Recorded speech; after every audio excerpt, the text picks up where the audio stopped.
awesome. They haven't gotten back to me. I sent him the email with the dates that we agreed on, and he hasn't gotten They back have their to me. meetings on Thursday, so. So maybe they haven't had their meeting yet. Yeah. Okay.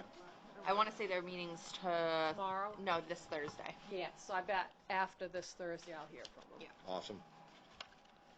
Awesome, awesome, awesome.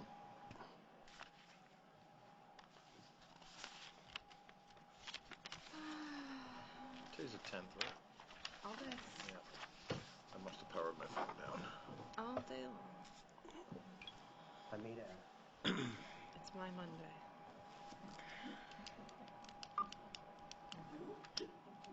It's your Monday, is that what you said? I spent the weekend in the hospital. What? Oh, jeez, I'm sorry to hear that. I know I saw you post up that you were having some challenges there with the antibiotics and such. Yeah, that's not good. Well, they told me I caught it in the nick of time. If I had waited any longer, Pete would probably be planning a funeral. Ugh, terrible. I got one of those viral head colds, and it turned into orbital cellulitis. Holy smokes. Really? So it's in my tissue, in my blood. No So they're just kidding. pounding steroids and antibiotics, and if it doesn't go away by Cereal? Friday, I have to go in again for intravenous antibiotics, which I'm allergic to all of the ones that they can use to treat it. Awesome. Yeah. That was a hey. How's it going, bud? So it's been pretty pleasant. I know that wasn't intentional, but it was funny.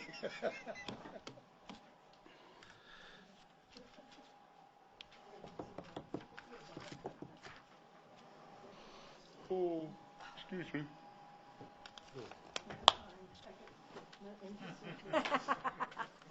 Is Chris coming? No, I don't think so. I don't think so. I need my notes. And I need this.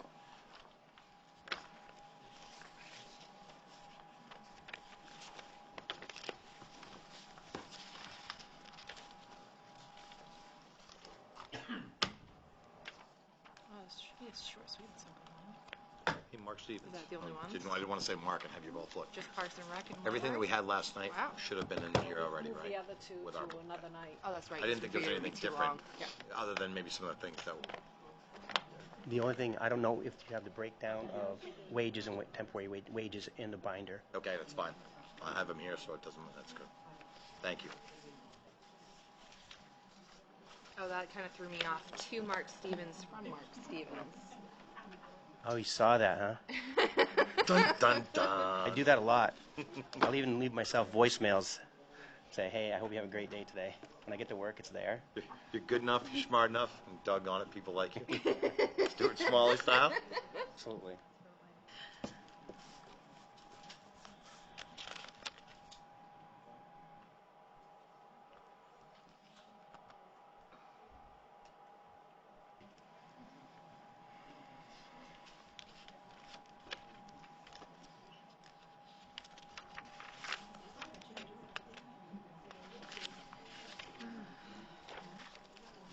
Okay, I need my glasses.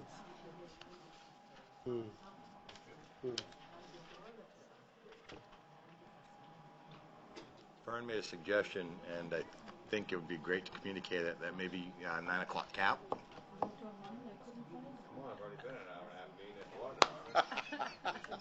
So it's see what you're telling me is it's an easy sell, man. Is what it is. All I right. bet you we can do earlier. Well, I'm sure. I'm 9 o'clock cap. I got nothing wrong with being an overachiever and finishing at 8:30. I think what was our shortest meeting? Like 10 minutes? We went quick one time. I don't know if we did it in a half hour or not, but I thought it was like 10 minutes. that might have been like a workshop. Someone came in here, Yeah. voted on one thing, and walked out. Yeah, whatever. Yeah, exactly. Is it okay if we do this? We had to meet to do this. Yes, bang. Thank you. I don't remember what it was on, but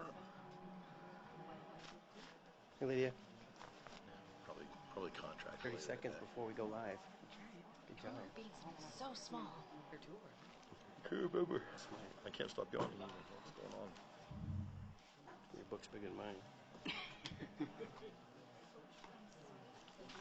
Is it live now? 7 Hi, o'clock. Lydia, how you doing? Good, how are you? Living the dream. We are live. Yeah, got the red light. We're in business. Give him a mic. Green, good. All right, it's 7 o'clock. Do we want to start this workshop? Budget? Yes. All right. We're going to skip everything else and go right to Mark. All right. Thank you for inviting me. I think how I'm going to start off is I'm going to go through my overview real quick, just read a couple comments, and then get right into Alan's questions, and we'll go through them. And then that will also send us right into the explanations on the budget, and we can go, if you want, line by line. I want to start off by saying that the goals that we have established with the Parks and Recreation Committee and also the Conservation Committee are relevant to this budget. We have goals for Affordable Care Act that are being addressed. We have the goal for minimum wage, which I mentioned last year's during budget season, is also being addressed. We're looking at that. And 2 full-time staff members that we've been working on presenting to the Recreation Committee and to the town manager and tonight for you. For the past 15 years, we have acquired, without additional full-time staff, we've acquired the MTM Center and all the programs associated with it. The community center including a 24-hour, 24/7 fitness center, several year-round fitness classes, activities and events like movies in the park. We acquired, since 2004, Beaver Park just recently. We acquired the Androscoggin River Trail, the Miller Trail, Ricker Park Trail, Summer Street Park, over 30 gardens and parks, not to mention mowing areas for the school department, Pine Woods Ball Field Complex, vegetable gardens, cemeteries. We've added a senior program in the past 9 years that is probably the finest around. People come to our place to benchmark it. It's a place where people can come and eat, socialize. They can go to Alaska. They can go to the Grand Canyon, and this fall they can go to Cuba. Basically what we do is we bring people together, young and old, and we create lifestyles and relationships for these folks, help them in their younger years and in their older years. We started a before and after school program since 2004, which brings in about $80,000 in revenues combined before and after. We started we revived a Moxie car show that brings in nearly $10,000 every year, like $9,000. And we provide a nine-team women's fast pitch, which is the only league in the entire state of Maine, right here in Lisbon at the Pine Woods Fields. It's every fall. The boards and committees that were added since 2004, we have a Conservation Commission, the MTM Board, the Green Thumb Gang, and the Cemetery Committee, and the Lisbon Community Gardens. All of that to say this, that we've increased our revenues since 2006 from $46,000 to over $300,000 in 2017, 2018, without the additional staff, full-time staff. And I think that's remarkable. Considering all the new programs and all the facilities that we're responsible for, to have 2 full-time people. And the 2 full-time people, I think we've been working this since 2001. I think I went full-time in 1998 or 96. And our department's grown from a $13,000 revenue program to over $300,000. I said that to say this. We have our goals. We have probably the strongest recreation committee we've had in a couple decades. Last year we were able to raise enough money in 90 days to put together a playground. We have a tremendous amount of community support, and I've always said that people invest their time and their money through volunteering and through donations with things they believe in.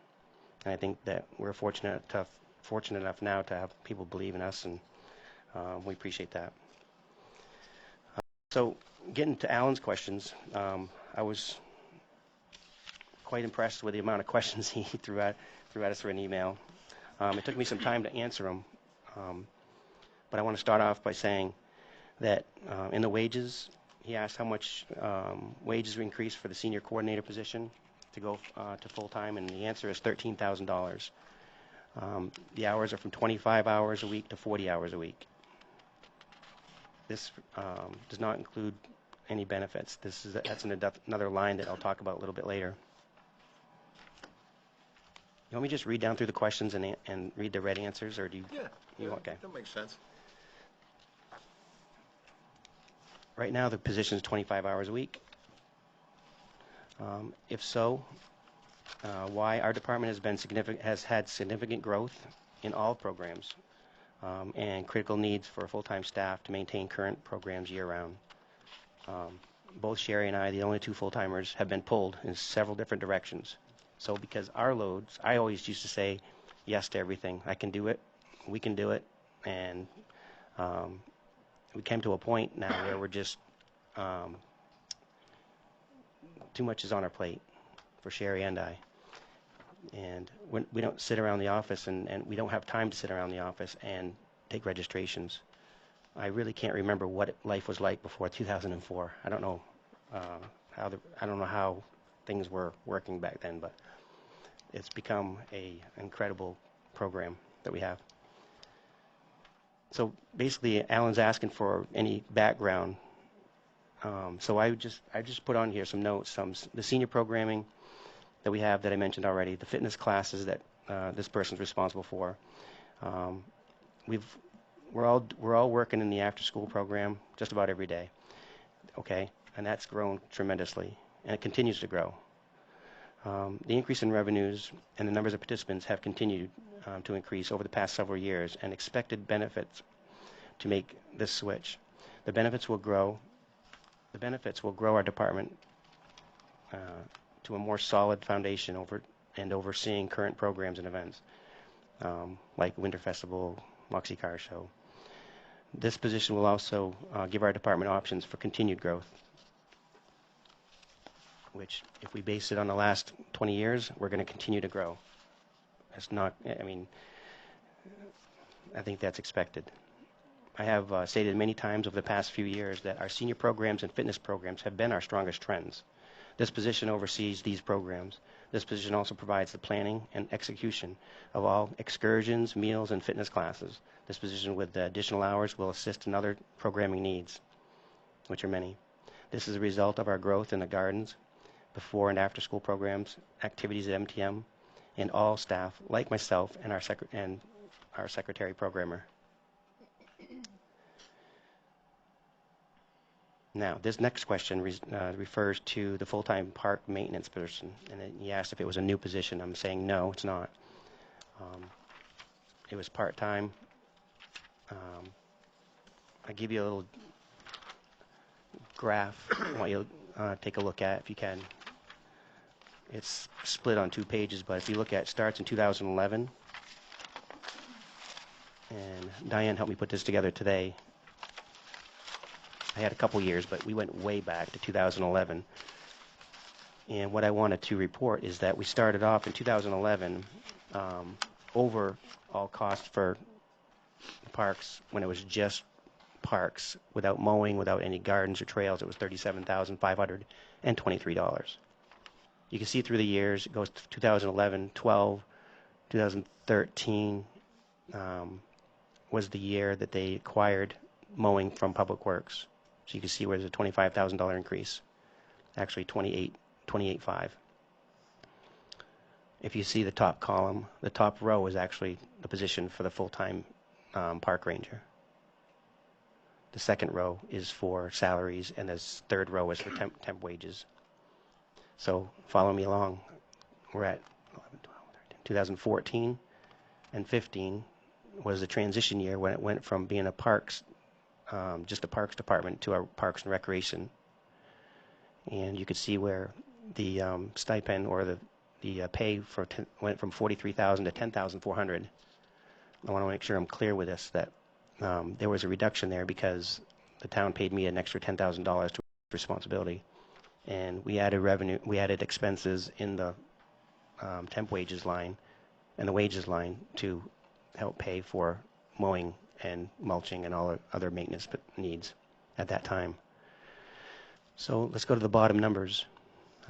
So in 2016, you have a total of $64,470. If you scoot all the way down to the right, you're going to see that the balance, or the amount that we're asking in 2019 is about $3,000 less than that, or $2,500 less than that.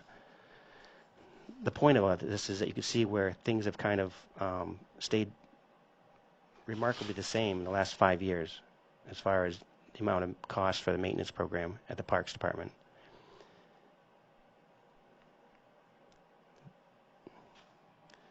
There's a $7,000 red line. That's why I wanted Diane to print this out, because my color printer wasn't working. I want you to notice there's a $7,000 line underneath temporary wages on the 2019 column.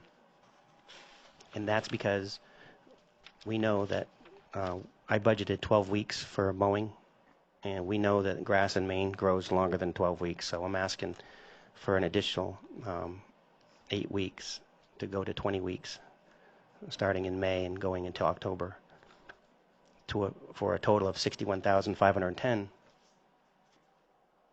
which is very similar to last year and the year before, and even the year before. It's even less than the year before.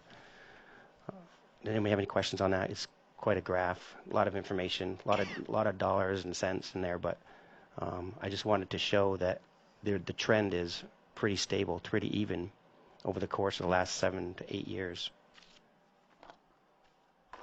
Mark, you might want to mention that 7,000 in red is not in the budget. So I have to update the budget and add it to that temporary figure. Yeah. Can we ask questions as we go, Chair? Yeah. Please. With all that being said, I mean, I go back a few years back and it was 71,064, and now we're at 61.5. The question is we don't have any less grass. We have more parks. We have more responsibilities. Does even that 61.5 actually represent what it actually takes to actually do the parks? I mean, things have transitioned a lot over the years. You know, it was actually the snow part of the public works for a long time, then it went to Gorilla because of just need of actually needing people in public works to do stuff during the summer, and then got handed back over to you. I mean, there was a lot of things that changed, and I guess the question is I mean, when I wasn't on the council, one of the questions a lot of people asked is, you know what I mean, when they drive by and they see tall grass or weeds or things not being maintained, is do we actually have staff enough to maintain what we have? And it seems so we're always looking to bring on more, which is always a good thing, because that's when people actually see the town's actually doing better, when they see more grass and more green space and more pretty things. And sometimes we take over things that we have no control over, like cemeteries and stuff that actually we have to maintain. Does that actually 61.5 represent what it really takes to actually have personnel to take care of everything? This number right here reflects like a status quo. We're going to be maintaining what we have, and we're not, I mean, last October we had a big windstorm that took a lot of trees down in the park.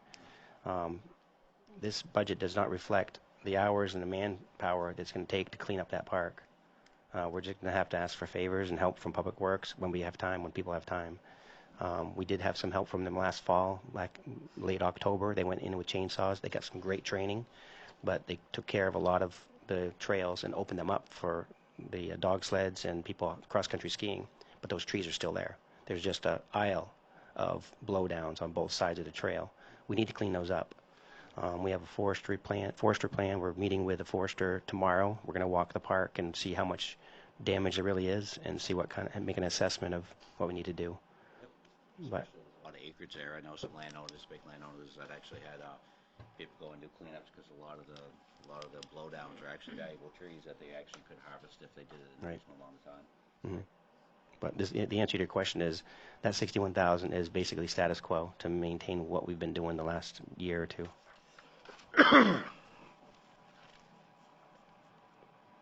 It will actually, if with that $7,000 increased into your budget this year, that will give you enough staff to take care of what we need to. This reflects 2 seasonal mowing people for 20 weeks, for 40 hours a week, and 1 full-time maintenance person for the year-round that's going to be coordinating the schedule and directing them, the staff through the summertime, and 1 person at the parks that's going to be at the gate and doing, minor cleaning, things like that. It's just adding a month on the front end and the back end, basically, for mowing, right? Yeah. Good.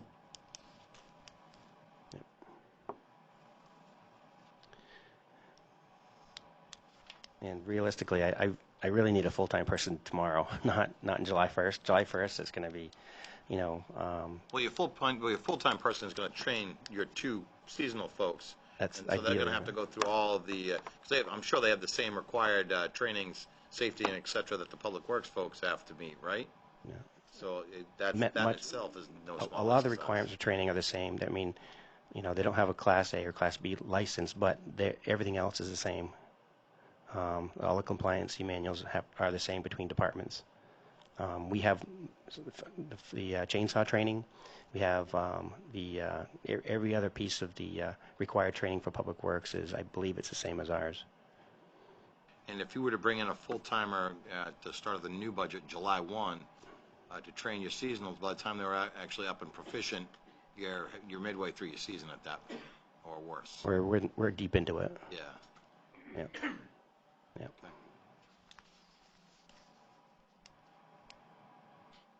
I guess the question is since that's actually figuring into the next year's budget, I mean, is there actually funds available at some point to do that now?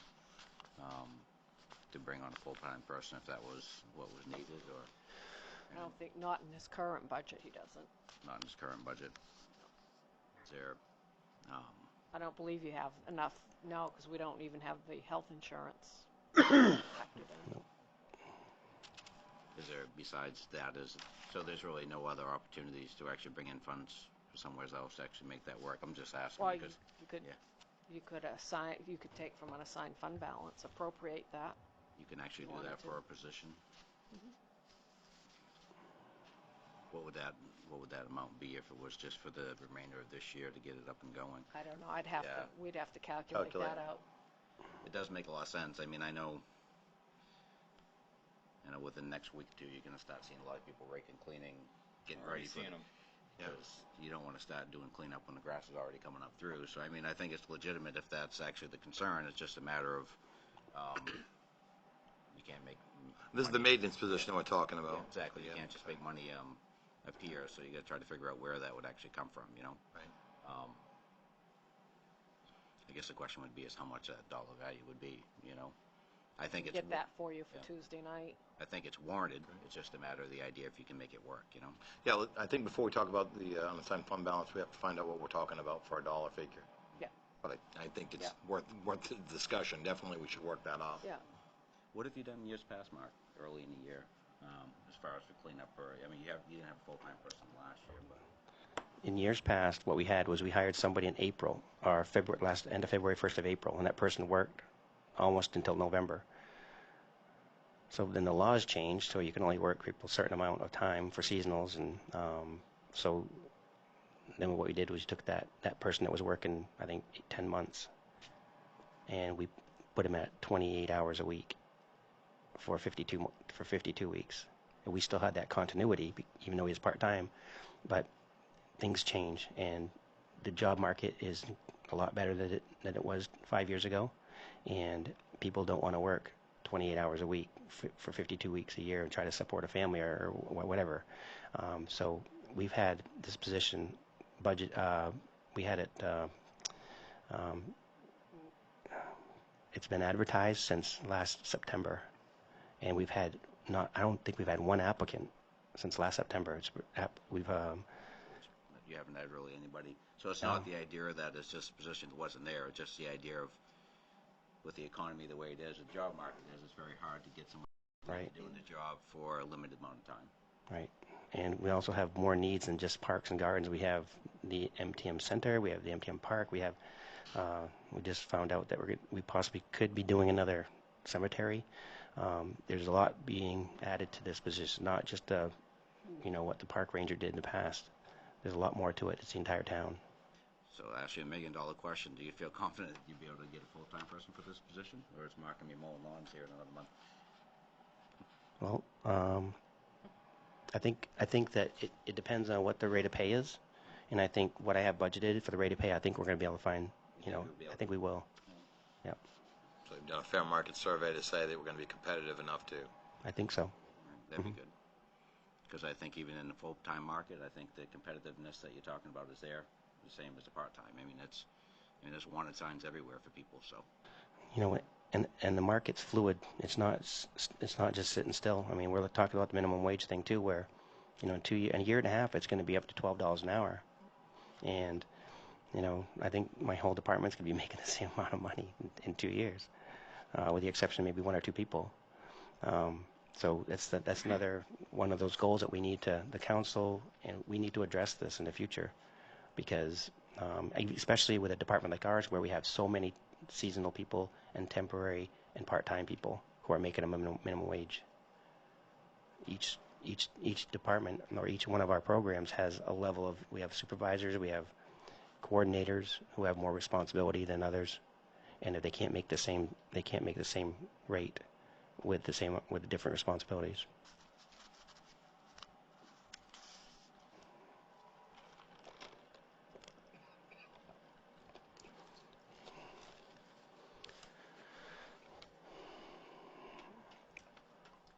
This position also will oversee the maintenance, training records, compliancy manuals, mowing schedules, supervision, seasonal maintenance staff, all facilities, including MTM Park, tennis courts, Pinewoods Complex, MTM Community Center.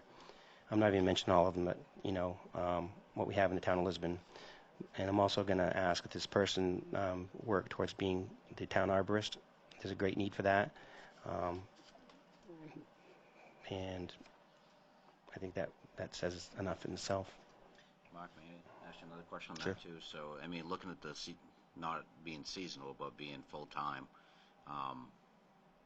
right now the MTM is that plowed by Public Works right now? The MTM Center and some of some of the park areas of Beaver Park's plowed by staff right now. By Yes, the reason is because we have a park truck that can't get a sticker, so it stays in the park. We use that to plow the park. It can't be on the road, so we have no truck to bring it down to plow MTM. We plowed it for 2 years. This past winter, Public Works had to pick up that. When we get our truck from this treatment plant next week, I'm thinking next week. It does.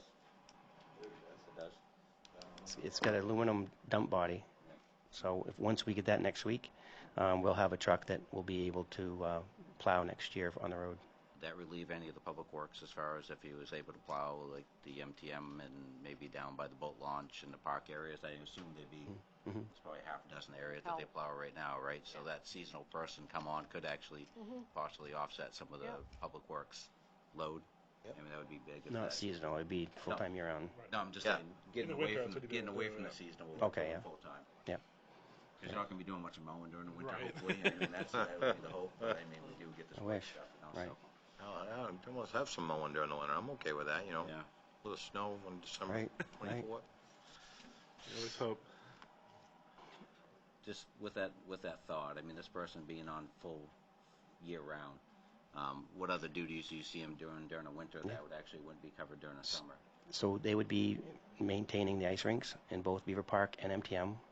That's a lot of work, and they would also be they would be doing the plowing, and also the building, the facilities. Yeah. Great opportunity, because I know you guys put a lot of time and money and effort into those buildings, and it would be a shame to see them nickel and dime because we couldn't maintain them appropriately to keep those investments that we've made in those buildings. Right.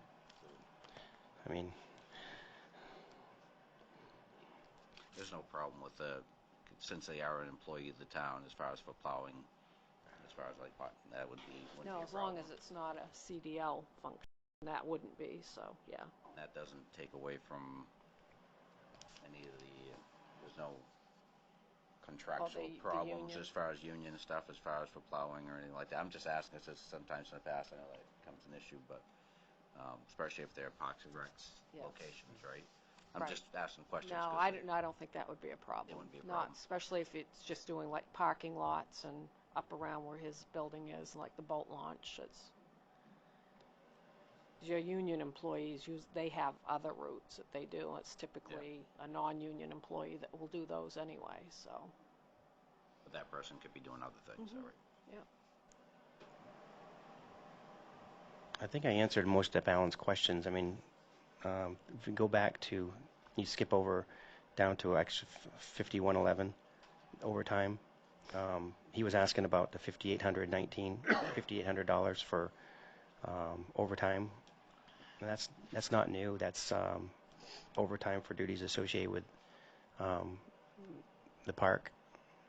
When we had an employee move into the cabin at the park, they were not salaried position, they're not exempt, so that person's hourly, so that was an increase in her rate to take care of business off regular hours. And we thought that was a fair number back when we first did this in 2016. All we did was move the amount from wages to overtime because it's strictly overtime wages. So we took it out of the wage column and moved it into its own. So it's not new.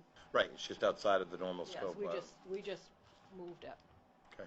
from one line item to another. And I think I've addressed all the other questions.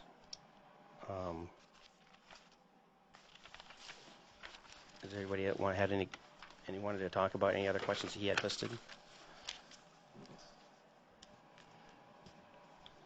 Oh, I know there was one. There was a question about LACO and Historical Society using the dumpster, and my question is, since the council and the town contributes to them, one, I think the Historical Society 2,000 and LACO 1,000, should we be? The question was, do we want to be taking money back from the contributions that you give them, and that's entirely up to you, but it doesn't make sense for me. I guess the question would be is on that dumpster, I mean, do you feel the MDM is actually the one that uses the majority of that and they actually just add to it, or is it I'd say it's less than half, but we do need because we do have food in our building. We can't keep it overnight if it's being thrown out. We can't just leave it in a trash can. So we need the dumpster. But with the other entities that are in there, LACO and all the other people that are using the building, after 2 days, it's full, and there's trash bags on top of it. So we actually need a bigger dumpster. I didn't budget for that, but I mean that's something that we can talk about, in the future. But it's definitely being used. do you feel you have pretty control over the dumpster? Do you don't think other stuff gets put in there? It'd just be interesting to see. I mean, it is generating quite a bit of waste, whether or not it's all legitimate stuff that should be in a dumpster or not. I guess, I have no idea, but Bringing an extra bag? Who might be bringing well, no, I'm an extra just bag to work? the only reason I ask because we are kind of hitting on the other areas in town to actually become a little bit more savvy to, and I think our whole solid waste thing is going to be a larger discussion as we go through the next couple budgets. So it'd be not true to you to not ask you the same questions we're actually asking everybody else. But I think you'd have a hard sell this year coming in and asking for a larger dumpster. Mm-hmm. That'd be a tough sell. Right. But, Maybe. Keep in the dumpster. yeah, I do understand the idea of food. I mean, I've been down the MTM picking up the grounds before when the wind blows around, and by choice. You don't want to mess down there by any means. The food, the reason for the dumpster that you pointed to that's kind of the most obvious is food. So the food is from which program specifically? Is that from private parties piece, or mostly generated from the Mostly from us. when they're serving meals in the AM or the PM or both, whenever it is, that's where the food waste comes Right. from. Mhm. And that's an every day? No, it's every Friday. Every Friday, once a week, that happens. I should say Wednesday and Fridays. We have Meals on Wheels on Wednesdays and our senior program on Fridays. Alan had made a point about the rentals, which I never really put out. Is the idea over and beyond the rental of a room or the facilities is the idea of the maintenance and cleanup after and janitorial services. Is there a particular problem with that, do you think? Or, I mean, does dumpster get full sometimes after certain type of events? Or, I mean, is that warranted? Or is it not really practical? Or how do you pick and choose, I guess? Well, we've had some issues in the past, but I think it's not a ongoing problem. We've talked about charging a deposit. So if you don't clean up after yourself, then you're going to keep the deposit. We've talked about that. But I think we just addressed it just in the last council meeting where we went up on fees for the use of the gym and also the rooms. Do you think that will cover it? I think it will, yeah. I think, I think less people will rent it. If it's maybe too high for renting the gym at $30 an hour for a birthday party for 5-year-olds. You don't rent much for $30 an hour anymore, though. I mean, really. But Do you want to increase it? no, I'm just saying. Yeah. Oh, The idea is that it's gonna, if somebody's gonna come in there, they're not gonna bring a ton of trash to leave behind. We like to think we're gonna do the right thing. We're gonna spend that kind of money up front. What was it, for 20? 20 an hour? It was 20 an hour. Yep. I know other places you go rent, other areas, outside areas, it's pretty much. It's a good deal. Yeah. I mean, it's worth the convenience and not traveling to Lewiston or Auburn or Brunswick, Absolutely. No, I think it's that if you feel you have pretty control over it, I think I'll leave it as that. You know it better than we do. Mm-hmm. But other areas, without a doubt, they tell you right out front, either it's picked up or there's Right. a set minimum, so. I did want to discuss one other comment that Alan made about the $2,300 additional cost for water. And he wrote, seriously? Which meant he was really confused about it. But here's what I want to explain, that I got an estimate from our water department to put in a water line at the South Street Community Gardens. And that was for $1,300. I also spoke with the commissioner, water commissioner, about bringing water outside of MTM and putting a valve on the outside of the building so that we can water the MTM ice rink in the wintertime. It was chaos trying to take water from a hydrant and crossing Addison Street and driving over a fence and walking it down and over a field into the ice rink. We thought it was a good idea at the time, but when we actually started doing it at 30 below zero, it wasn't a good idea. We pretty much made Addison Street the ice rink. And so with a valve on the outside, it would be run from the boiler room, where there's a 2-inch line out to the exterior door by Historical Society, and we'll have it capped there, and we just have to attach the hose from the right from the building, walk it across our parking lot. Makes a lot more sense, and I budgeted $1,000 for that.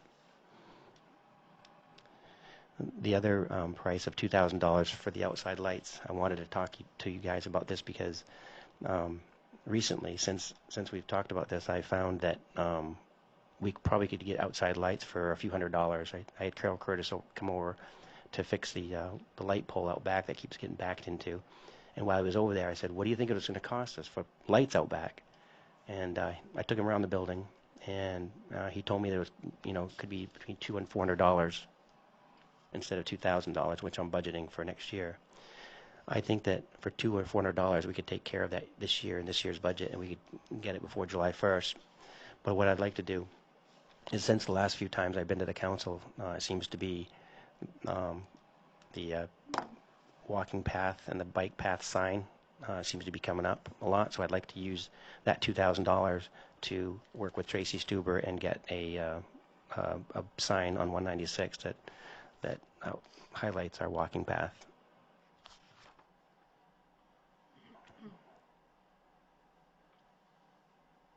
Is that 2-inch pipe coming out, is that a problem at all as far as with the plumbing? How good's the plumbing inside the building? I'm just wondering. Excellent, especially in the boiler room. There's a new boiler, and there's a Just a lot of water flows through a 2-inch pipe, that's all, but I mean, shouldn't be a big deal. Is that something that we would actually have to meter on the outside like we just talked about before, or is that something would be metered from inside? From inside, Yeah. we may have to change the meter, but it wouldn't be a big deal. It'd take them 20 minutes to replace that meter to a bigger meter to handle more water flow. It's already, the meter's already on a 2-inch pipe already, though, isn't it? Or, It was changed from a 2-inch to a 1-inch recently. But we can need to, I was talking to the commissioner, he said that we could bring it back to a 2-inch with no problem. are the water fees, I mean, the sewer fees actually through Beaver Park actually calculated, or is that actually non-built building, I should say? Through Beaver Park? No, through the MTM. Does the MTM pay sewer bills based on their water usage? Yeah, so this would have to be So separated you would so have to that, put a separate meter, if not, you can be paying huge. right. Yeah, it's gonna be massive. Yeah, I would think anyways, I mean, Chris knows more. I don't know, he must have spoke with Bill Bill situation. Alexander, yeah. Not exactly sure I what Bill told him about it. Yeah. I mean, I'm not sure if they would put in a second meter or not. I don't know why they would. Again, they know what they use for sewer over there on a regular basis because the sewer department has a pattern on everybody. If you're getting water from us, they got a pattern on how many people. It don't matter. They got an average. So I'm assuming that this would be turned around just like a summer average for the Be a winter. winter But average, it would be a winter average. But that's not in our ordinance. Yeah, Right, so So- again, I'm not sure what he talked about, what Bill has in mind for it, but yeah, I don't see how they would be getting paid. I'm assuming they would be taking a reading, yeah. filling it, taking another reading. Yeah. Yes, possibly that would some- work. option too. Possibly That would somebody work. taking that to the sewer department and That's saying, in our listen, ordinance, yeah. this is what we did, this is when we did it, and this is our time, so there'll be no sewer charge. Right. Because it all went on the yard. Yeah. And the reason we're saying this is we just went through a new sewer ordinance, which actually had a lot to do with the idea of Right. using water that's actually not put through the sewer. I was Yeah. just curious. Okay, I would hate Do to it in think the that you would. summertime for pools. Yeah, Right. okay. That's all. Good. Something to keep in mind. I think it's better than actually using a hydrant. It's just the idea as long as we Yes. as long as you don't get billed on the other end for they will for water though. water, they will. Yeah. Yeah, so, we probably need to increase our water because that's gonna be a lot of water usage. This amount that he put in, is that for That water would not usage, or is that just for actually hooking up? The The- amount that you put in. There's another separate line for water. I didn't indicate that in the budget, in that piece of the Yeah, budget, we that need was, to- We're gonna have to adjust that, Mark. All right. For some reason, I was thinking when Alan said it for real, I thought that was partially for water usage too. That's what I was thinking too. Yeah, so I guess I wouldn't have I wouldn't have any idea on how to guess. Did we meter what we took out last year? And did you calculate that? It's metered, we have a hydrant meter basically that we drag from site to site in case somebody needs something like that, and I can't remember. Of course, they must have sent you some sort of bill. We took numbers off of it every time. Okay, so Diane, that information is available. We just have to dig it up and find out what we spent last year. Yep. And Okay, again, good. I think it's very inexpensive water, and the more you use, the number drops. Realize how Oh, our good. rates work. More for less. Right. I love that. you can actually put a little fire out there and just actually use it so it's part of our fire, Training? yeah, and that way we can use it and it's already included in us. Fire protection. Bill part of it, Alexander's right? the man you want to talk to. Sorry. Okay. The next line, 5682, we reduced that line by $6,000. That is the Moxie Car Show. It goes from $9,000 to $3,000. It costs $3,000 to actually run the car show. It's trophies, T-shirts, and amount of food that we buy to keep the car show, to keep the show over every year. So the $6,000, we reduced that to not help offset, but we knew that we were budgeting for a full-time senior coordinator, and we started the Moxie Car Show years ago for vintage cars for vintage people. That was our mantra, and that was the idea behind it. And we're trying to, basically, I just wanted to minimize any part of our budget so that there's no fluff in this budget. We try to trim back every piece we could so we could justify those 2 full-time positions, and that's one of the lines we did that with. The 5696 line was basically we went from 15,000 to 12,000. We decided to eliminate the fall co-ed league. We only had 4 teams last year, and we have the women's fast pitch in the fall. It takes up a lot of our time in our fields, and so the money will still offset the expenses that we bring in. Our co-ed league is huge. We have a lot of teams in the summer co-ed league. So actually what we're doing, we're just reducing our co-ed program and our fall co-ed league by $3,000 from $15,000 to $12,000. And I think that was the last question that Alan had.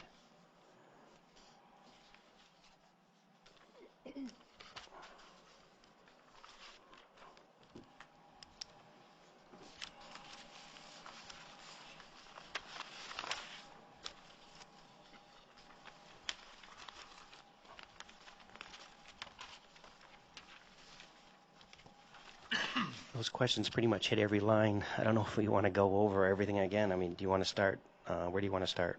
You'll start back on number 1? No. Just I will if you want me to. Diane's chomping at the bit over there. Hey, Mark, the only thing you might want to bring up is that one revenue line that you're going to adjust Okay, yeah, so we're going to... for school. Do we want to... Okay, sir, yeah. The revenues, we'll jump back. I don't know if you have a copy of the expected revenues for next year.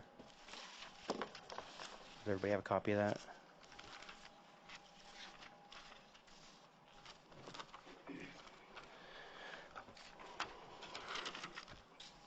Here it is right here.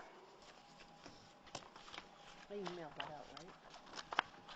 Maybe? Yeah, do you want me to make copies of Yeah. this for you? Is it 319, 2:22 p.m.? There's only just one line you're changing on that. I'm changing just one line. I mean, it's still over 300,000. Oh, it's 4/6 of 2,000. Perfect, thanks.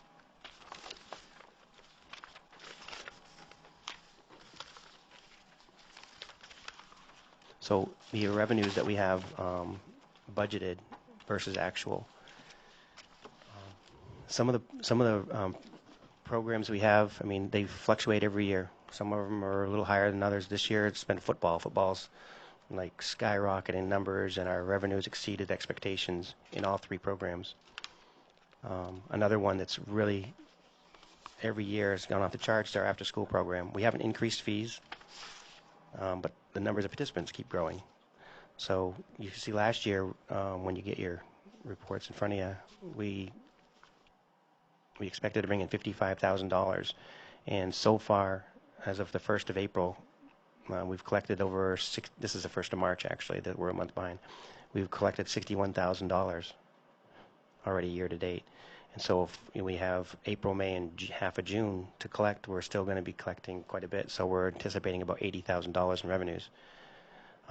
That program alone, just so you know, we expend about $30,000 for staff and supplies, and we bring in $80,000. So there's about a $50,000 profit in that program. What program's that again? It's the before and after school program. Thank you. Yeah. Because you were saying football, I think in our last meeting that we had, you said football was the one that never really gets to the break-even point. That's an expensive with officials and with the equipment. But we're getting closer and closer. That's the only program that really doesn't make or break even. But we're getting closer to that every year. So I wanted to adjust the 4104 account from 92 to 80,000.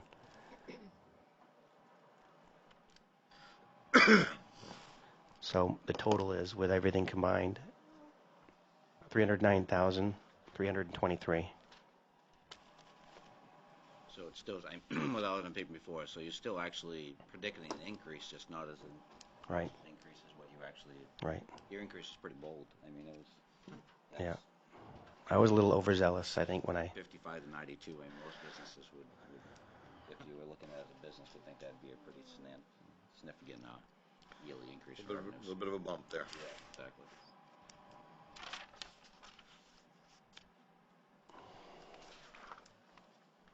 As a total, Mark, I know you won't know the number, but if you were to guess how many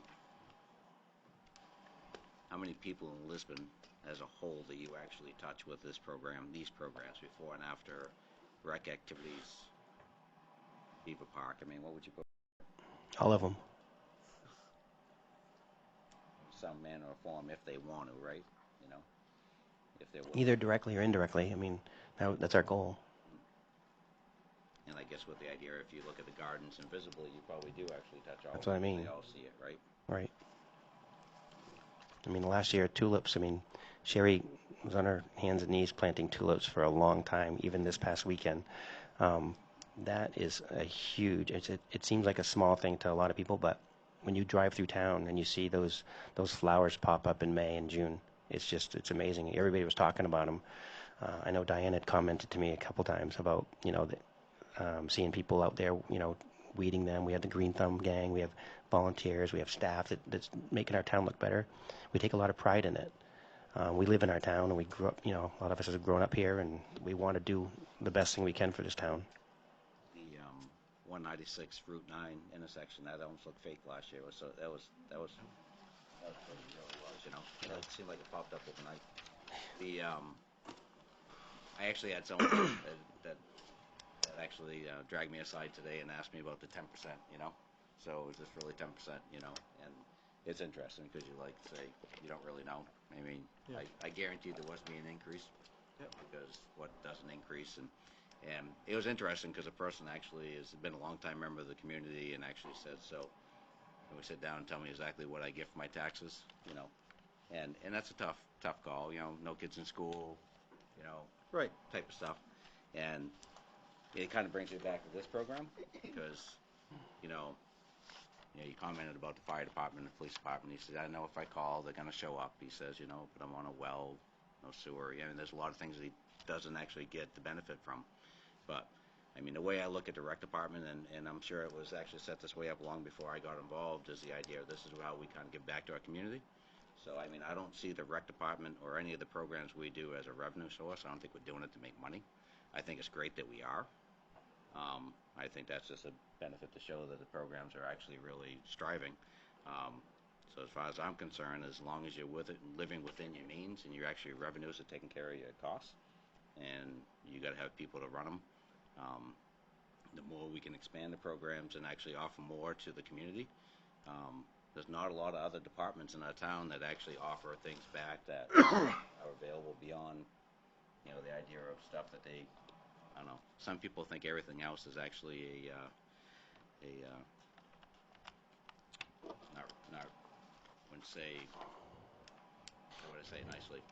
It's almost it should be a guaranteed thing, You call the phone, it's going to happen. I mean, before you get out of bed, your road's plowed, your fire hydrant's shoveled. Everything happens because it happens, and that's part of taxes. But I think the rec department is those extra things. So the idea that you actually have a revenue over and beyond the idea of what your programs are, I mean, to me, as a counselor and as a town person, as long as you can keep putting on programs and live within your means, to me, that's the key factor. I mean, if we start looking at these programs as strictly a revenue source, I think the programs are going to start looking at it different. If we start increasing fees, we're trying to, make money. I agree with you. I think there's a breaking point. And we talk about that all the time with our department and our committee is how far can we go without getting to that breaking point where it's not worth it? And so far, I think we're, as far as where the market value is, I think we're under that or right at it in a lot of our programs. So what you're asking for this year in your department on recreation side, your revenues exceed what you're asking as far as for expenses by a fair amount, right? I mean, looking at that as well, 40, I mean, what would you put for a number that actually... You're paying for administration. It's not going to be covering my salary or Sherry's salary.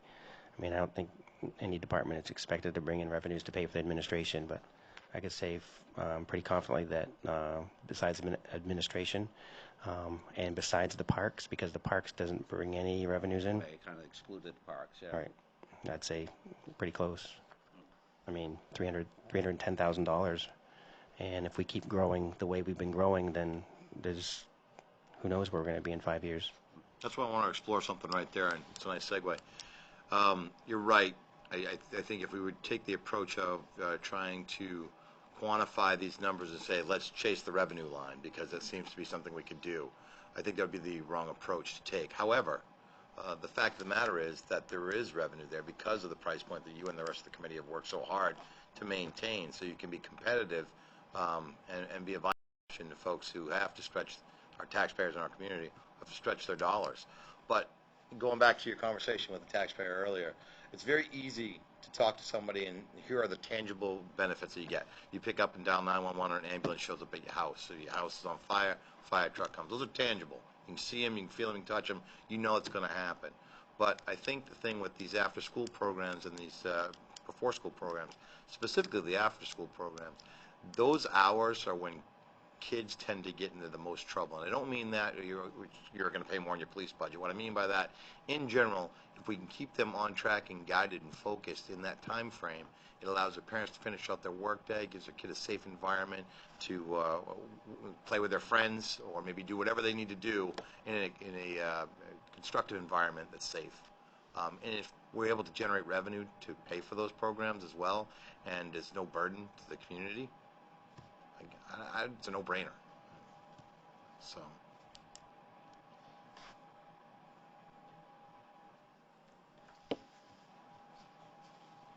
Parks one is a tough one. I mean, there's no question about it. But the downfall is that's what the people see when they drive the town. I mean, they see the gardens. They see there's a lot of people it's interesting. They'll be the first ones to see that there's actually weeds growing on the sidewalk. They don't see a lot of other stuff, but they see that. Not that you go out there and weed the sidewalks, but I'm just using that as an example.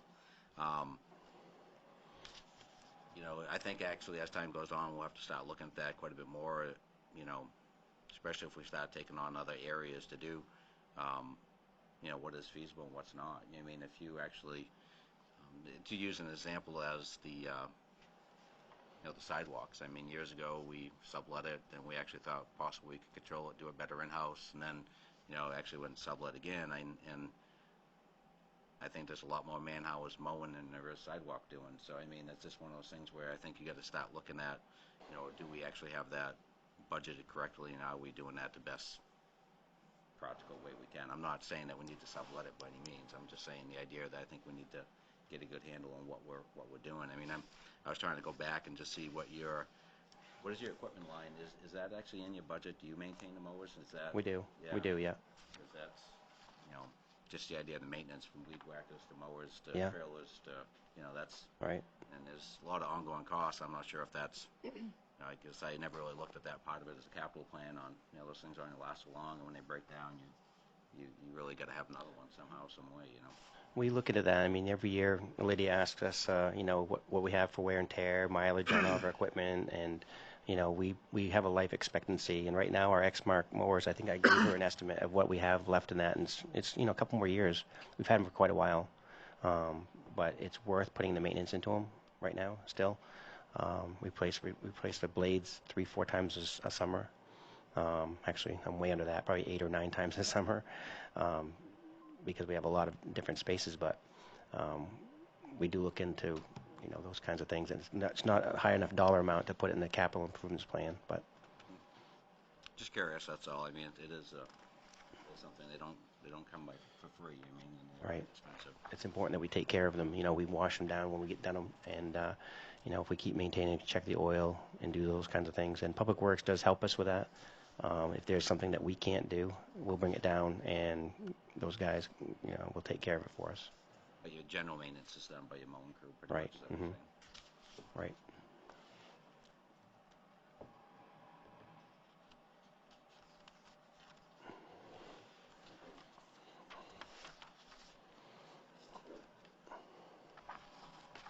Anybody else? Oh, you got something to ask? It has to do with parks. The wheels at the intersection of School Street and Route 196 are gone. Were they plowed into and damaged, or is that normal maintenance? Those wheels will be put back, or they're at Public Works right now. They're being cleaned up. They're going to be repainted, and they're going to be put back, and they'll be just as good as new. I see the shrubs are, somebody plowed into that area. There are tire tracks. Yeah, I noticed that too. It seemed to me like And the shrubs are up. you should put a Jersey barrier or something right there, right? At least every few years, they miss the turn and Yeah. plow into that area. I don't know if anything can be done, a light put there or what, but Well, 10 years ago, it used to be a straight shot. It used to go straight. And stop sign right there. I don't know why who changed. Was that, yeah, Rio, it was a yield. Three of us were here. Was that DOT? that To was change a that? huge mistake to do that, a huge mistake. But then the engineers are so smart. Thank you, Mark. Okay. You answered my question. Do you have any questions, Mark? Am I missing anything, Diane? Nope, I think you covered it all. So basically, to wrap up your budget, you're actually looking for more money that's not in this budget, that's $7,000 to $7,000. actually do your maintenance you need. Right. Your budget actually does cover the idea of increasing your staff to a full-time person for your programming and your Maintenance. well, actually that one was more for the internals, but I guess it's Is it pretty two, straightforward. is it two full-time positions, right? It's 2 seasonal positions, 40 hours a week for 20 weeks. Oh, that's right, okay. That's with the parks part of it. Right. Right. It's basically the same as it was in 2011. It's the same thing, same positions. Like Vern said, it's the same grass. I mean, we do have a few things added, since then, but it's pretty much the same field, same grass, same mulching. I guess the only questions I have leaving the meeting is the idea of, not leaving the meeting, but moving on from here is the idea of what we actually see where we have revenues to potentially get that person on staff to get them going. I want to look at the expense lines too, see if there's anything there. Just to see where we're at. I mean, I think it is important that we get someone up and going and just hopefully that there is someone to fill that seat. We did halfway through the school year. I mean, even Diane helped volunteer at the after-school program last fall because we were short-staffed. We were really taken by how many kids showed up in September. I justified to Diane that we needed to hire 2 more people, so we did. We went from 4 people to 6 people last fall. So we've been paying 2 more people in the after-school program just to cover the increase. We knew that it was going to be covered by revenues, but at the same time, you remember that maintenance person that I couldn't hire from last October.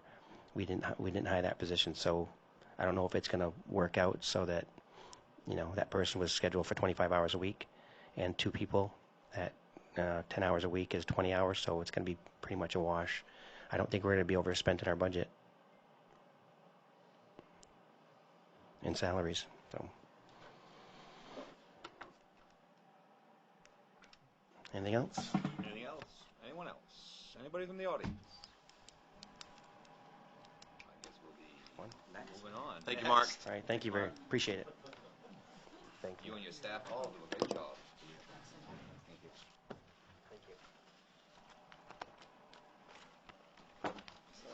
Now we get the rough department. That's Right. Yeah.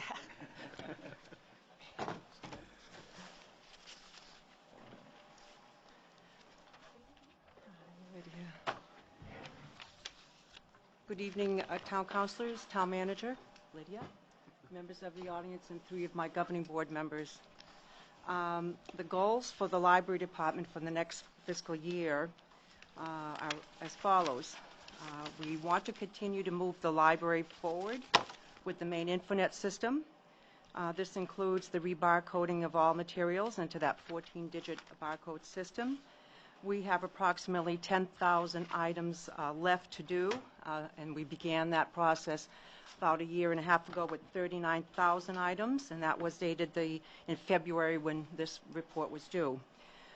We want to continue to expand the interlibrary loan services through mills and educate our patrons to the availability and ease of the use of this statewide program.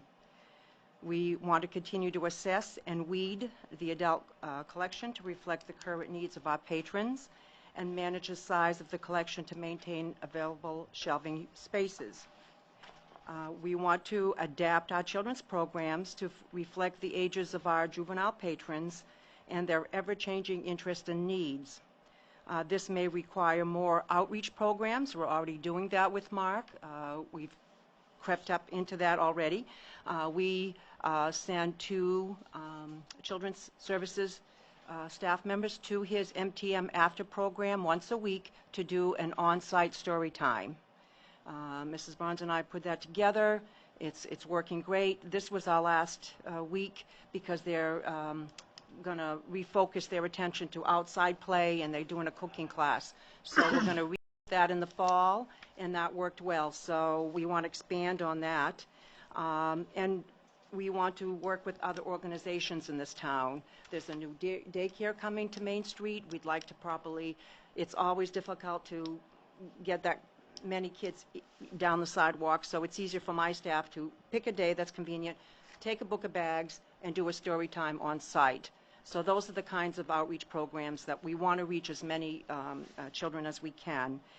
We want to expand our adult programs to meet the needs of this community. The 2 programs that we offered last fiscal year brought Lisbon citizens to the library for a DIY class and to meet a Maine author.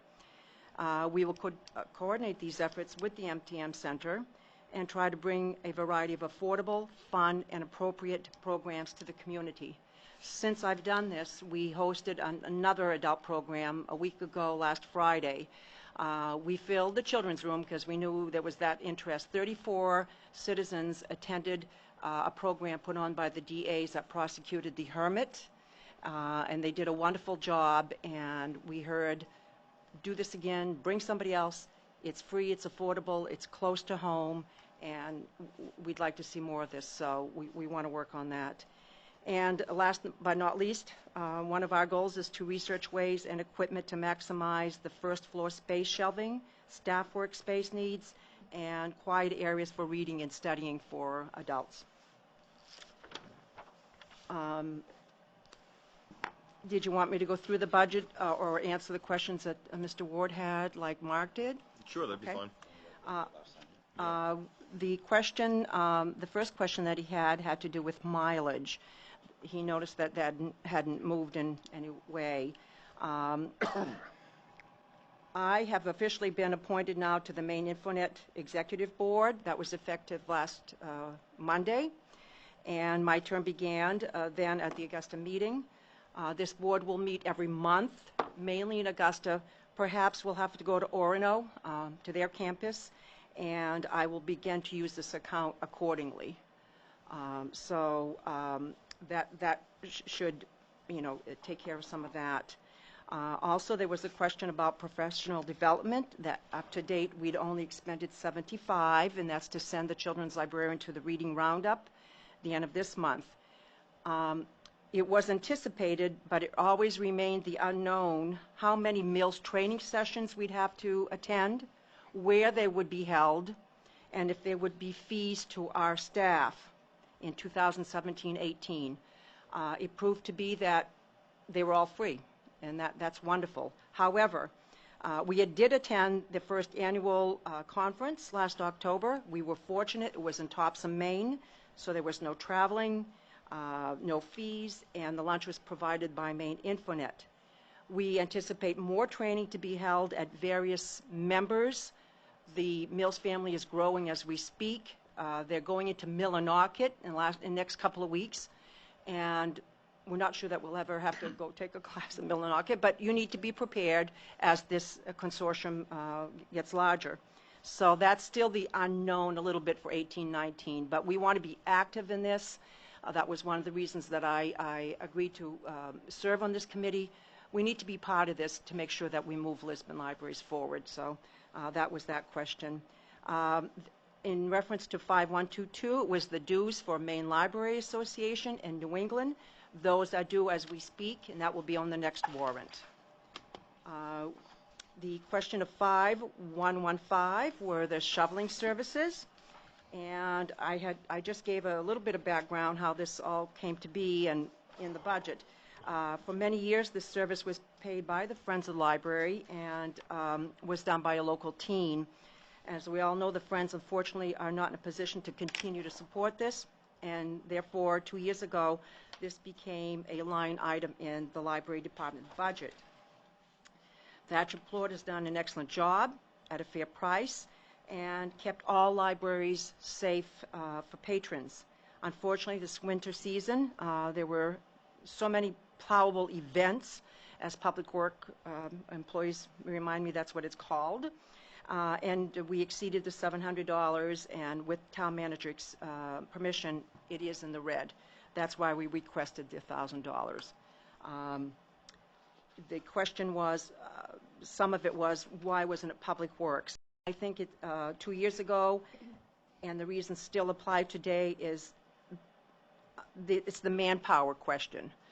When the men are in their plows in the morning finishing up, that's when Thatcher shows up to get the library open and safe for patrons. So it was a timing with the gentlemen in their plows, and also the equipment that they have or don't have.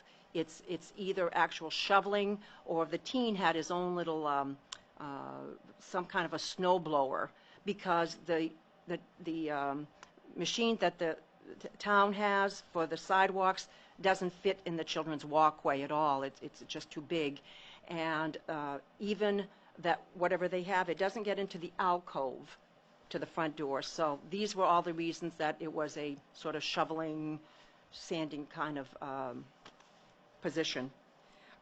And also, it requires that the snow is removed off the side of the building facing the fire station to prevent any leaks, because years ago we had that problem as well. So that's how this shoveling position became part of my department.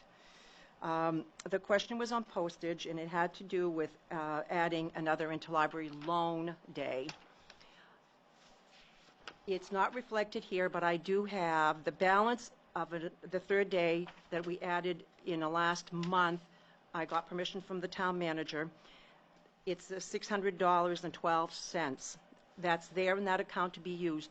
However, we're waiting to hear from the invoice from the state treasurer, and they don't work as quickly as municipality warrants, apparently. So that's why it shows that. This third day has made a significant difference in managing the ILL transactions, and what a difference in patron satisfaction.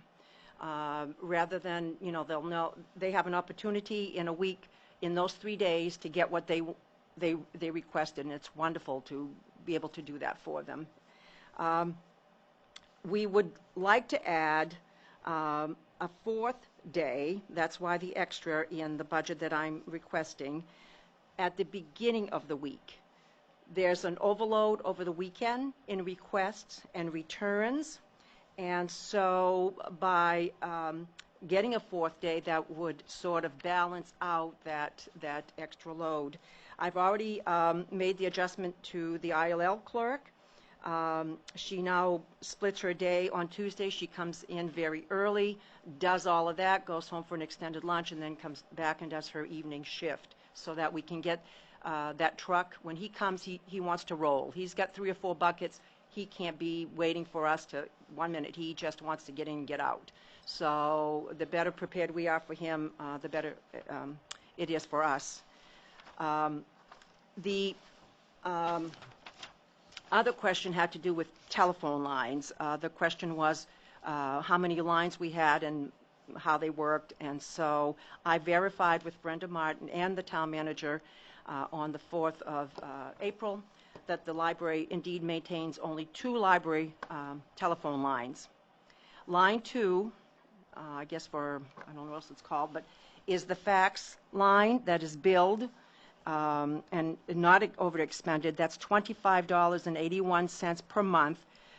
Total expenditure for the year is expected at $309.72. As of the 3rd of this month, we have deposited $333 into this fax account. We make very few for department. I record that. I've done one to renew our magazines. This is truly a community service. It is the only place in town that people can come for fax services. We charge, same as the town, $2 per outgoing page. Based on the funds collected, we estimate at $2 a page that we have helped about 165 residents who come in with a need. We have veterans who need to reach out for their benefits. We have people with medical things that they need to get to their doctor before their appointment. lots of work-related. They need to get something there, and so it's kind of rewarding to think, well, today I made the difference in that person who thought, I don't have to go to Togus. I can just fax this, and when I go for my appointment, all these papers will be in order. So it is a patron service, frankly. The other line is for one phone at the front desk, one in my office, in the children's room, and there's a portable unit at the front desk that when you work alone and you're called away from the desk, you can put in your pocket or clip on your belt and be able to say, hello, may I help you? I'll be right there. So the fifth unit that was in question is not used as a telephone. It is part of it, it's used exclusively, and it's dedicated to what they call automated line that answers the telephone before and after hours that allows patrons to leave messages. That's new. That's part of this new system. And that bill is $130.83 for a total of $1,569.96. So that's what we have for telephones and those kinds of things. The last question, it was in the 5380 operational supplies. We all know it purchases books. I don't want to bore you with that. It's always books, magazines, DVDs, audios, and it supports our share of the main download system that allows all of you to download to your pods, pads, and devices, audiobooks, and that kind of thing. Included in this account is also the purchase of refreshments that we support the Mary Main Street participation children's program other than the summer reading program that currently has its own dedicated fund. We also, I spoke about, we reintroduced adult programs, and those kind of refreshments and things that we need come out of this as well. This also purchases all the janitorial supplies for our 2 public bathrooms, and also we've seen an increase in circulation of DVDs, audiobooks, and so that increase would support that as well. And we continue to weed the collection so that we're very mindful of what we buy. So I'm going through the nonfiction. I always use bonsai tree books, and there's no need to have 5. So if one is from 1972, you know it's going to be withdrawn. If I have 3 others that we're good to go. However, in the medical and legal especially, if you have something on, they've been diagnosed with something, and you have something from 1980, you're actually harming them if they think, oh, this is what I've got to do. I've got to change my diet, and I've got to eat potato chips, or whatever it is. And so I don't want to have to say, well, look, the librarian told me it was in this book. So those are the things that we do in the collection, and so we're very mindful when we buy. One of the questions was, if we're participating in mills and we're borrowing and sharing and all of that, why do we need to be so mindful and continue to purchase? I looked up the contract, and it does say in the mills, membership in mills is not a substitute for maintaining strong local collections. It's to add to your statewide collection. And so it works both ways. There's things that I don't buy because I know there's probably just one person that's going to read it, and then it's going to be a shelf sitter. So I tap my sister libraries, and it comes in 3 days, and it goes back, and it becomes their shelf sitter. So that was the question about why the increase in that. And we're seeing significant increases in the price of children's books, of all things. What we call a picture dot, or a storybook that you'd read to a youngster when you put them down for the night, $17, $20. That's what I paid for Stephen King books a few years ago. It's unheard of, especially children's nonfiction. are very expensive on stars, planets, moons, whatever it is. You can pay $25, $27. We don't pay that, we get a discount. However, that's the kind of increases that we're seeing in that field as well. So those were his questions. And I think one of the things I added, just because there was that unknown with that building budget you had a few weeks ago in reference to that shelving question. That shelving question or item that you saw was a result of the pipe bursting, and we had to give up our bottom shelves in the back room, and that was 14 shelves. It's not significant until you see it. And when you walk around that room, it goes all the way around. And to compensate for that, we had to put everything up, which we don't like to do. And so that was one of the things, and they thought, what could you do? And one of the things that we were asked to do, Mrs. Barnes and I, was to look at this, and this rolling shelving was one of those things. We had no way of knowing what it would cost, what it would look like. The only thing that we knew for sure is what Twyla had expended, so it was hard to gauge what it would cost. However, we certainly would certainly love to work with an alternative plan to improve the heating system, perhaps, to that back room that would prevent this kind of damage, and then go back to the 14 shelves, and with the weeding that we're doing, we'd be in good shape, you know, not for 20 years, but in the foreseeable future. It would buy us the time that we need to really have this conversation with governing board, with council, with town manager. What does it look like? Where is it going, frankly? So, and then the carpet replacement, we'd like to move forward with. And that's a big job right there. Isn't it? That's You a have to big close job. For a while, 'cause a lot involved I in that. It's all don't think underneath it all was that in stuff. your, we don't, you know, of course, it's not in the bidding, but I do have, we had a local company that was just gracious to put something on paper to give us an idea what that would look like. So please pass these around. This would be a total. I think it's in the pack. It's in your pack? It is. Okay. Thank you so much. All right. for I wasn't bringing- sure whether it made it. Thank you. It's there. So, It is. okay, thank you. And that's what it's based on, total front and back room.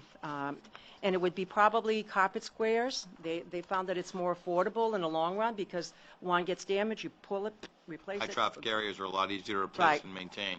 Right. I had the good fortune of stopping by the library yesterday and using the resource because my printer went down, so I needed to print something quickly. And Ms. Nader was kind enough to take me for a quick kind of walk around. I got to see the shelves up front and the carpet. And the carpet, I was surprised because it's been there for 20-plus years, I think you said. Yes. So we certainly got our money's worth out of that carpet and then some.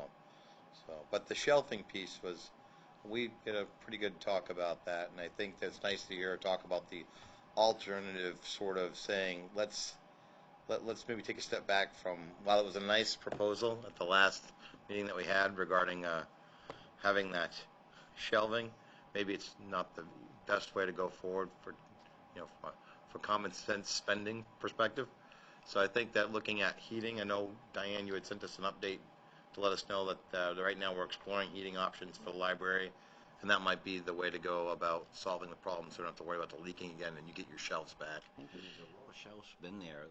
The lower shelves were in place for a long time, right? Yes, they always were. This was the This is first, the first yes, year that we had a absolutely, with this problem. excessive cold and, That hot water radiator piece is Right. running right below those, right Right. behind those shelves. right. That's where that burst was, and so Right. Some maybe cold get- years in the past too, but some of it is actually just the different type of heatings you're having there too, with some of the. Right, we have the other heaters that we have, and then we were told, well, when it's below 20, turn those off and crank up the furnace. But, you know, Patriots said it would have happened anyway, so. So it's more of a way of actually trying to. It's gone a long time. It was proven that it did work. Correct. It's just a matter of Right. the idea of how you fine tune it to make Right, it not happen. correct. again. Right. I can't remember a long cold spell like that long. We've had some over the decades. years, so, I mean, yeah. it's been a long time. You know, a week and a half of that kind of cold. drove us to have the Well, conversation, that maybe look at a different way to heat that one Correct. part of the building. Right. And find a more effective way to do it. Not spend $100,000 in shelves. Correct. Are we all Oops. set to ask some That's all I questions? have. Absolutely. Anybody Sure. need to ask anything? I do, yep. There's a couple questions came up. Now, which, again, it's been a while since I've looked at this budget, several years, and the idea of it does seem kind of strange that this is one of the only departments that we actually have subcontract shoveling of the walkways and stuff like that. With the other position we talked about earlier, is that Yeah, maybe it could an be, overlapping especially position, where maybe? it's close by, yeah. Right. Well, that, in the town office here, too, that would take a lot of pressure on Public Works if we had somebody, We're only talking about one position, but I mean, the I idea know, of something right, like this, but, actually, you so know, we're pretty much how done. often does it All snow other during duties the as assigned. Yeah. So, Right. It would Mark's help not in the Public room Works anymore, a so we can lot. actually. I think Mark would be a proponent of that, understanding that, I mean, we don't know what the workload's gonna be like, and understanding that the seasonal for the summertime, that person's probably pretty darn busy. When the wintertime comes, the schedule might be rotating around what are our current maintenance needs at the MTM, and then from there, how could they best absorb those times to deal with all of their duties as assigned? In yours, I assume it's the idea of, I mean, you don't open up at 6 a.m. So No, you're actually no. later. So The I mean, town you're- office hours, So it's not like basically. a school where you gotta have Right. it ready to go by, Right. Right. 5 o'clock. It's something, and it's pretty much out back and out front, basically. Yes, in front, in the alcove, against the building, facing the fire station, and then the walkway into the children's room. That's what Thatcher was Again, I don't want to indicating. put any of your person that's been doing you well for over these years, but on the same sense, if we can actually try to tie in Absolutely. Sure. another personnel and actually justify Eliminate other that. areas, Right. that may be an option. And I had another question. You say you do a lot of faxing. Do a lot of people stop in also and do scanning and emailing? We don't do scanning or emailing. Well, they do their own emails. We have 3 public machines, and they do their own. Yeah. But no, that's a service they just beginning to ask for, is that Because we see scanning. that a lot more today. People, Yeah. a lot of places don't want faxes come through anymore. They Right. want to actually see a scan. I was just Right. curious if that was something that It's, was happening. people are just, and maybe that's why they're going places that say, do this kind of document. People are beginning to ask that, but Because we used to have people stop in the office and want to know if they can fax, but it seems that most people They stop wanna in see- now if they right. can actually scan it. Correct. And email or actually get, so just curious because it seems to be that Right. trend coming through. makes And, sense. I mean, that was a point that I made, and I talked to you Yes, you before, did. that, maybe we should look into seeing if there's alternatives that you could do instead of paying for a dedicated fax line. Right. Do it through the internet, and, it might be cheaper that way if there's a service out there that, would act like a fax, but would, it's still fax. Oh, there is, the software, you can go right from I'm certain that we could, okay. time comes to that, you could certainly use our IT folks for and ask them about that. It's a very pretty simple program to get up and running. so the upgrade that we did on our phone systems here, that was only for this building here? No. No, we It did was also. townwide. That's the price difference. That was the That question. upgrade in the phone system actually had that as a separate line to actually do the before and after answering? I mean, is that new to Right. that new system? That's Or what is Brenda that just told a me, line yes. that you've had that actually they kept using? It just seems odd an upgraded phone system would have that as a dedicated Yeah, I don't line. know I would why think it would that's just like that. That's flip a really- switch and it would, once your hours of operation end, We're and built it would just default to your Most of the voicemail. new systems actually will transfer calls after hours. I mean, there's a lot that usually gets done. One phone line today can do a tremendous amount of things with the new technology. It seems very antiquated that we have a phone system that we could have a dedicated line for the answer machines, before and after. But I'm not sure. I was surprised to hear that was actually part of was our too. new upgraded phone system. But I guess it's something to look into. So I think I wanna that look into that that one with dedicated Brenda. phone line for before and after hour stuff, something doesn't seem right there. I know, that doesn't, I mean, why It's can't pretty they just significant call and cost leave them? associated with that Yeah. standalone line. Nothing to get you. Just curious. I mean, they when you should- think of an anybody should be able upgraded to phone It should call just and leave a default. message. Yeah. If our hours of operation are 8 to 6, then at 6:01, it should default to if I call in at 6:01, it drops me to you've called the Lisbon Library, where our hours of operation are blah, blah, blah, please leave a message Yeah, I and want we'll to get check and back to see you. if the other departments have to pay for that separate like Yeah, that. I just, it'd be worth investigating, for sure. My question falls around, I know you have 3 dedicated resources right now in the forms of computers for patrons. Do you find that that's enough, or do you think that there's a need for more? Most days, yes. Okay. Yes, most days, yes. They're busy, though. I just threw something together in case there were more questions. And one of the things that I did show was that I did from July till the end of February, and we have had an increase in interlibrary loan. We have done 3,014 transactions since July. Nice. That's in and out.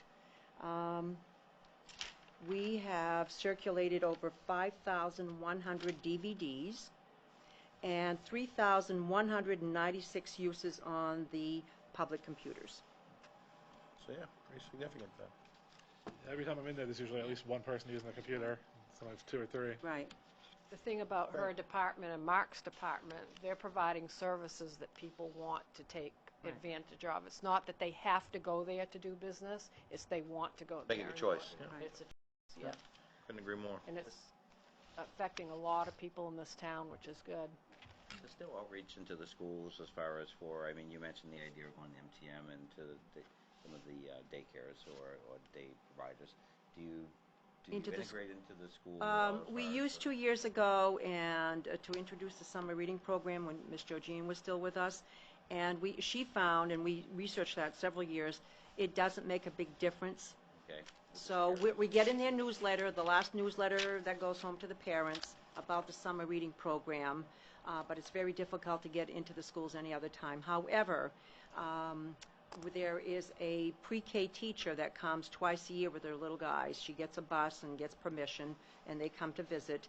And Gartley School has reached out to us, and one teacher has already come for a visit with her students, so we encourage that.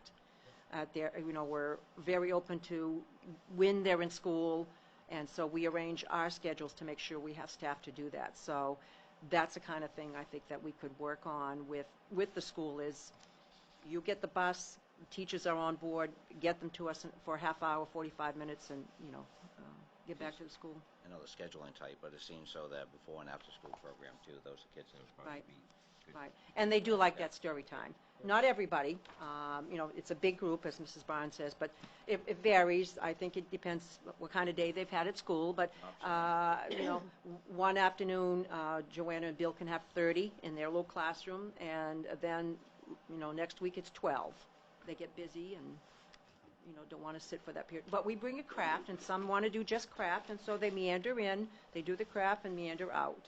But you try to make a difference, and hopefully they'll say, look, I did this at the library, I was at my program, then let's go on Saturday. So it works both ways for both departments, absolutely. Yep. Anybody else got anything to ask? Everybody's good with everything on the page except for the phones. I investigate that. We're all good with the rug.